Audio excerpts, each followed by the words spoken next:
What's up everybody, Kayanne here, back with another video. Today, I'm going to show you 5 steps to get amazing R&B chord progressions. Stay tuned.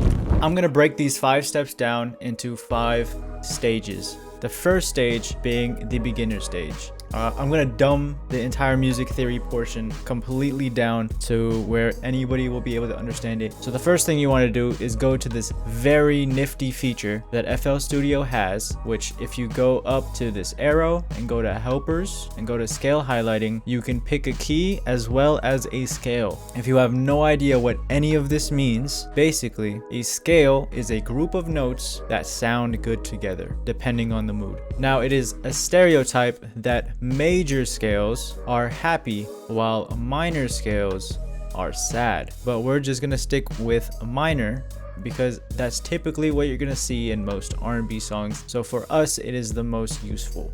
For the root, you could really pick anything. We're gonna stick with D, so you want to select it, and what you'll notice is that there will be dark colored rows and light colored rows. Basically, every note we're going to put down will be in a light colored row. So to fake knowing music theory, use the helpers and just stick to the light colored rows and you'll be fine.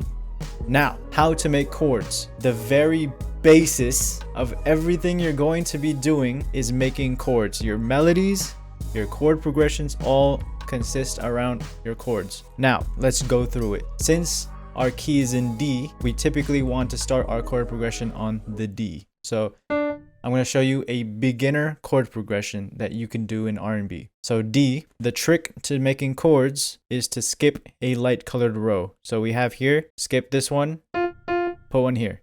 Skip this one, put one here. A tip for R&B is that it's rarely ever going to be a 3-note chord. It's rarely ever going to be a triad. You want to skip another light colored and put another note, and it sounds like this. Already sounding more R&B. Now, when making chord progressions, you want to fill up space. What I mean by space is right now we have something in this middle of the piano right here, right? But when you make chord progressions, you're going to have bass notes. You're also going to have notes up here.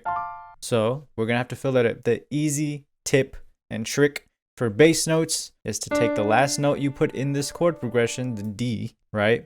And just duplicate it down. So D5, D4, put it there, and already you have a bass note.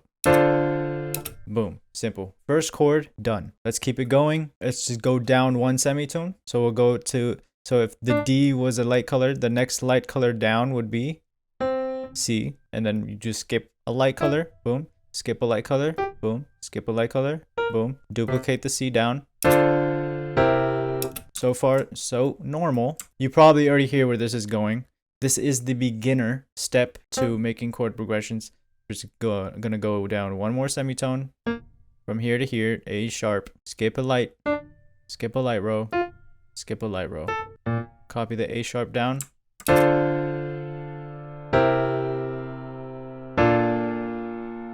It's probably sounding pretty normal. It sounds like something you've heard a million times before. So we're gonna label this the beginner. We're gonna move on. The next stage is the learner stage. In that stage, we're not gonna have simple chord progressions like this. We're gonna have variations in our chord progressions, and we're gonna make things a lot more interesting. To start it off, we're gonna keep this chord and just drag it over here just so we could have a before and after. We'll make a tag. Now, at this step, what you're going to want to be thinking about is placement. What I mean by that is most time, you'll have chords that are like this, where there'll be 1 in 1 bar, 1 in 1 bar, 1 in 1 bar, 1 in 1 bar. I want you guys to stay away from doing this. It's okay to do it sometimes, but every beat, every single time, it gets very boring. It's best to spice things up, maybe have things in different timings like this. It always makes things better. And just to sink that home, I'm gonna make this 2 bars. I'm gonna make this a very long chord. Instead of going down a semitone like we did before, we're going to keep this. The reason I'm doing this is to drive home how manipulating chords and adding chords can change everything. So for example, if we listen to this how it is, it'll probably sound bland. Let's listen to it.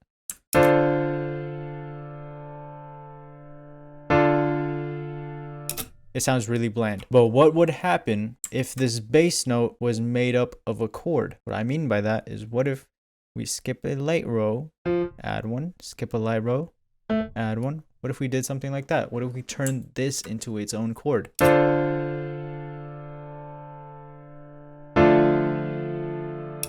It sounds the same, but there's new elements which spice it up and make it different. For what I'm going for right now, this is pretty dark, but we're making R&B, so we're not going to keep that. Instead, we're going to keep this note. Again, skip a light note, skip a light line, but we're going to skip a light line going down and add one here and make this D the middle note, just like here. Now let's listen to that.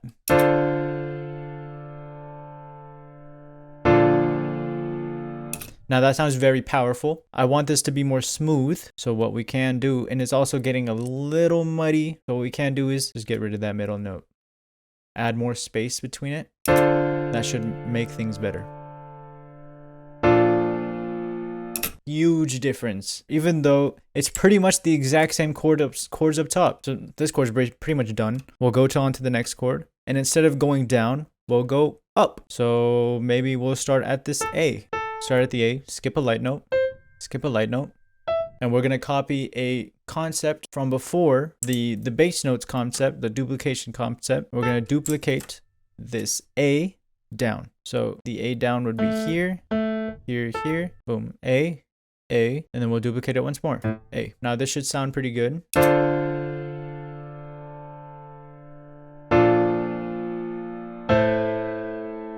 It sounds good. Now this would be the learner stage, or the learner step finished. This is, we're spicing up the chord progressions in this stage, in this step. Now we're in the intermediate step, or the intermediate stage. In this stage, we're going to be fully fleshing out the melody of the chord progression and fully fleshing out everything that needs to be done to this. So let's get started. So at this step, we're going to be reducing the velocities to make it softer. After selecting everything, you're going to hold shift and just drag across the velocities, and now it should sound like this. Much smoother, much softer. Now we're going to be utilizing another concept called stacked chords. Now this is used heavily in boom bap. It sounds like this.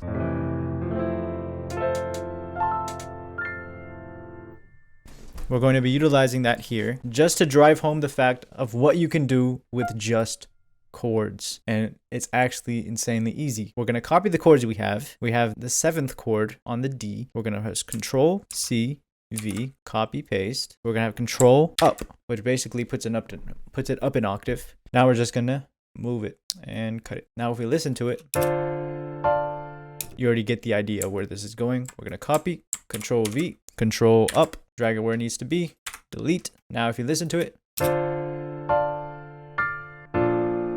it's sounding good. Now we could do the same thing here. Control V, bring it here, Control up, and then drag it down.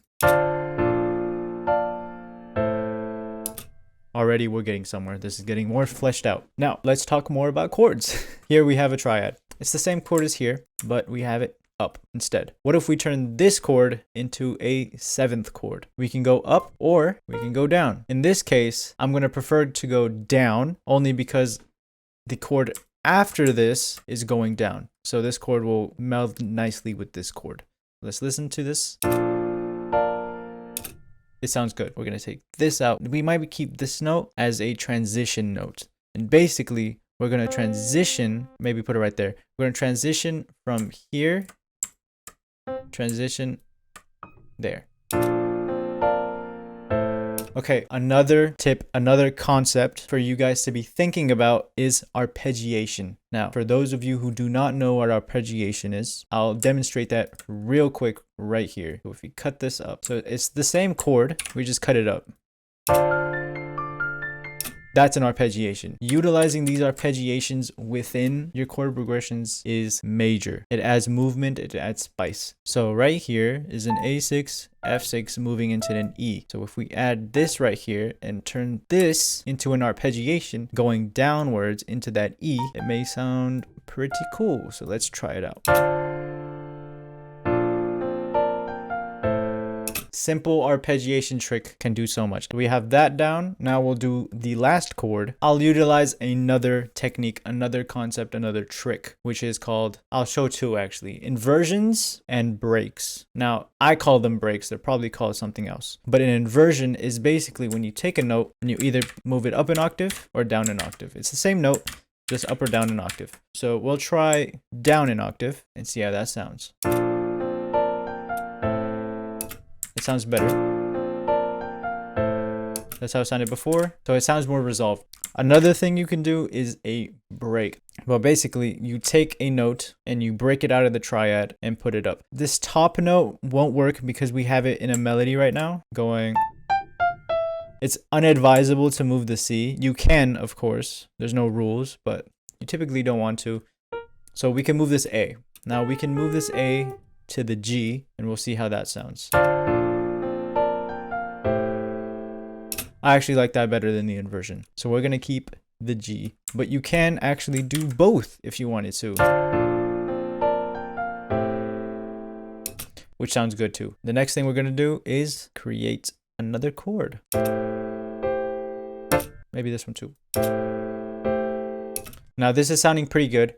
Another concept or technique or trick I can show you is transition notes. And to do that, I'm going to utilize chords. This is a part of this chord, but we broke it away. So this could be a chord on its own. And to do that, skip a row. Now to turn it into a transition note, we're just going to move it down. Let's see how that sounds.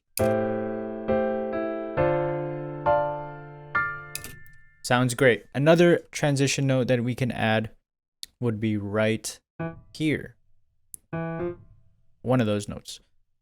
So let's see, we can make a cut right here and make another chord with this to do a transition. So skip a light row, boom, skip a light row, boom. Now again, these are bass notes. It's going to get muddy, so we're going to take out the middle. Let's see how that sounds. Good. Sounds great. Adds movement. Arpeggio action going on right there. Transition note. We have a chord right there. This chord goes with this. Everything is looking good. So now let's listen to the intermediate stage and step.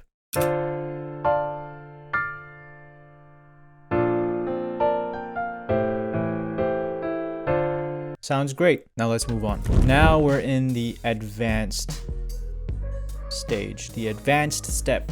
In this step, we're going to be turning this from a 4-bar loop into an 8-bar loop. And how we're going to do that is we're going to change this last chord to make it resolve better. To do that, we're going to have to make a new chord for this side while manipulating this side to make it make sense. Okay, this can be normal size. Let's just feel out what we want. So we don't want this one because it's going to sound the same. We'll copy this. And from here, we'll start building the chord downward. So skip a light note, skip a light note. Okay, this is the C. For the bass, we'll just copy this down. Why not? I don't like this as the transition note, so I'm just going to take it out. And this note will be the transition note. So we're going to move this down. And this note will be the transition note going into the next chord. The next part of the advanced stage is to humanize it. Now to do that, the easy way is to press Alt-R, which will pull up the randomizer. You pretty much want to turn off pattern, just keep on levels, and you only want to mess with this velocity tab. What this is going to do, if you notice on the bottom, it is manipulating the weight of each note being played. Because as humans, when we play it on the piano, we're not 100% perfect and hitting everything the same way. We're just going to manipulate the velocities, bring it down maybe to there. We're going to press accept. Next thing, we're going to press Alt-S. You pretty much want to keep it like this, preserve end, because you don't want too much. So maybe like that much. If you press accept, let's listen to this advanced version.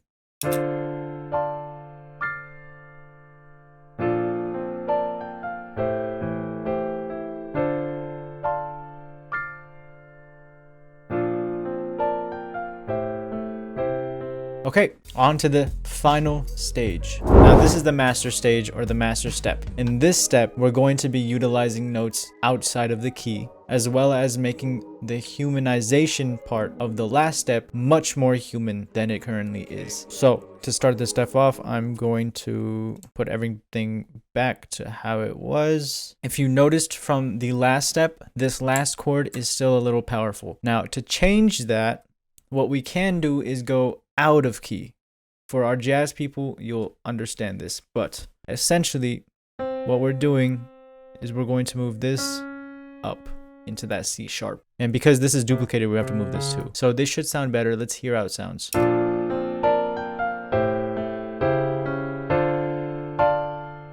Yep. Sounds better, and it sounds much more jazzy, much more R&B, and that's because we went out. So don't be afraid to experiment, but obviously if it sounds bad, just move it back. The next step is to humanize it like a human. Basically what that means, in the last step, in the intermediate step, we did the shortcut way. In the shortcut way, you press Alt S or you press Alt R and you randomize it like that. But that's not very effective, and that's not really how a human plays the piano. What you need to remember is that each of these live in its own space. What I mean by that is this will take up this frequency range. It'll take the middle frequency range. This will be in the upper mids frequency range. And this will be in the upper register. Now, the upper registers are very tinny, which means they need to be in their own space, very soft. So what we're going to do is take this, hold shift, and bring it down. Now we're going to take this, hold shift, and bring it down. So now each of these are in its own space. So if we listen back, now it's sounding pretty natural, even though we haven't really done anything crazy. So even these ones, this whole chord, I'll probably bring down to like there. This bass notes and this will keep the same. This note right here, because it's a transition note, I'm gonna make this soft. A soft transition note. So it should sound like this.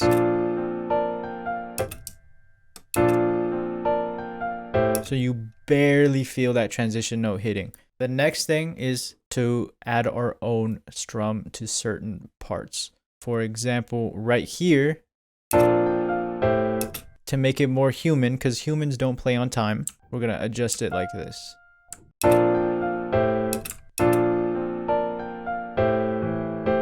Now it sounds so much more human. Maybe this one will change too, but maybe put it up a little bit. And really, that's all we need to do right there. Now when we press Alt R to randomize it, there will be each one will be randomized in their own space. So as you see, everything's being randomized better. Now that all the velocities have been randomized, the one crucial thing that Alt S, the strummizer, fails to do is to randomize its strumming. If we press Alt S, all the chords will be strummed exactly the same way, which is not how a human plays the piano. So to change that, we're going to do one chord, Alt S, and have it to a time. So we'll put it right there. We'll do another chord, Alt S, and we're going to change the strength. Put it there. Take this, change the strength right there. And we're going to do that to all of these. If we listen back to this, this should sound like a finished chord progression.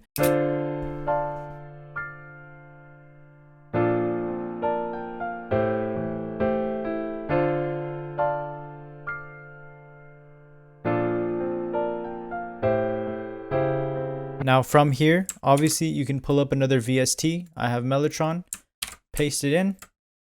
Now let's listen to this.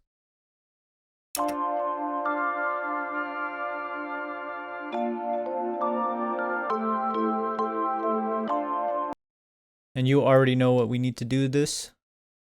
I probably don't even need to say it.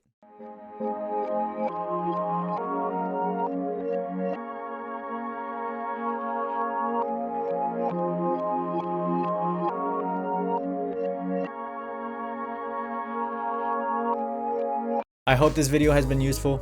I'll see you guys in the next one. Peace.